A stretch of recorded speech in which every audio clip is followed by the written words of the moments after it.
MP Bhopal में ही रहती हूँ और मेरा एक छोटा सा समुदाय है जो कि गोंड समुदाय से जाना जाता है। मैं अपने समुदाय के बच्चों के साथ काम करती हूँ, बच्चों को पढ़ाने का काम।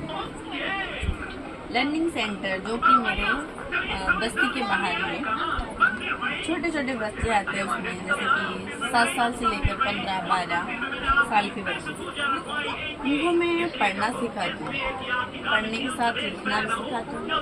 लिखने के साथ वो चीज़ों को देख पाए, सीख पाए और समझ पाए, वैसी चीज़ें सिखाती हूँ। और हमारी पढ़ाई का लेवल है बेसिक लेवल पढ़ाई की, जो कि वो लोग अपनी चीज़ों को जैसे कि छू के और समझ सके और महसूस कर सके। जैसे कि धनिया है, और धनिया नाम पुकारूंगी तो धनिया उनको अगर सुना होगा उन्होंने तो वो जानते होंगे, अगर उन्होंने देखा होगा तो वो जानते होंगे, अगर आप खाए होंगे तो भी जानते होंगे, पर आप समझेंगे सीखोगे तभी तो जानो कि ये धनिया है। उसी प्रकार हम लोग बच्चों को इस तरीके से सिखाते हैं लर्निंग सेंटर में। हो गया? नीरू, हाँ जैसा कि आपने बताया कि मैं यहाँ पर एक सेंटर में बच्चों के साथ काम करती हूँ, जी। तो मैं थोड़ी सी और तुम्हारे एक ऐसा अनुभव जो बच्चों के साथ रहा हो वो मैं आपकी बोली में जानना चाहता हूँ, जो हाँ, गोंडी में हो गया। तो जब आप बच्चों को सिखाती हैं तो वो गोंडी समुदाय के ही होते हैं, हाँ।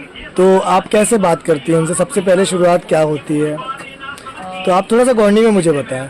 ठीक है, मैं बताती हूँ। जैसे कि जब मैं क्लास खोलने जाती हूँ तो सबसे पहले जो कि एक ग्राउंड है बस्ती में है जो कि, तो मैं बच्चों को जाके पहले बोलती हूँ चलो चलो क्लास चलते हैं। कुछ कुछ बच्चे बोलते हैं हाँ हाँ दा क्लास में दा, तो मैं बोलती हूँ हाँ ठीक है चलते हैं। तो मैं बोलती हूँ तुम इधर से आओ, मैं इधर से आती हूँ, मैं हिंदल ना हांदलवाए, ठीक है बोलते हैं आ जाओ।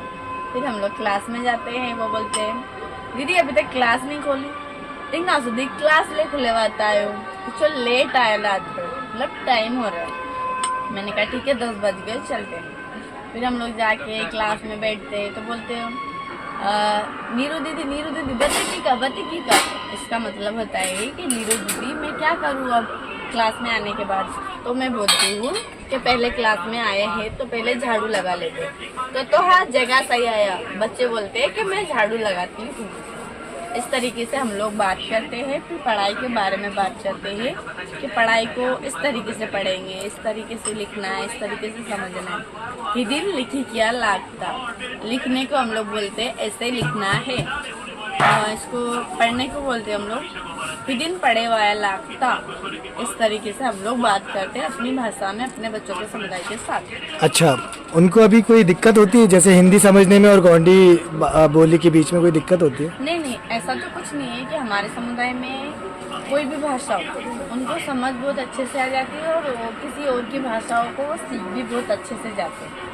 जैसे कि मैं पहले पारधी समुदाय के साथ काम करती थी, मुझे पूरा पारधी समुदाय की भाषा पूरी आती है और मैं अच्छे से बोल पाती हूँ उनसे और अच्छे से बात कर पाती हूँ। तो हमें हिंदी में या कुछ हाँ थोड़ी थोड़ी हो जाती है कि ना को ना इस तरीके से बस थोड़ी सी मात्राएं है जैसे वो अलग अलग हो जाती है। बाकी वो लोग हिंदी समझ जाते हैं बचपन से, उनको कोई मुश्किलें नहीं आती इस तरीके से। Okay, thank you. वेलकम।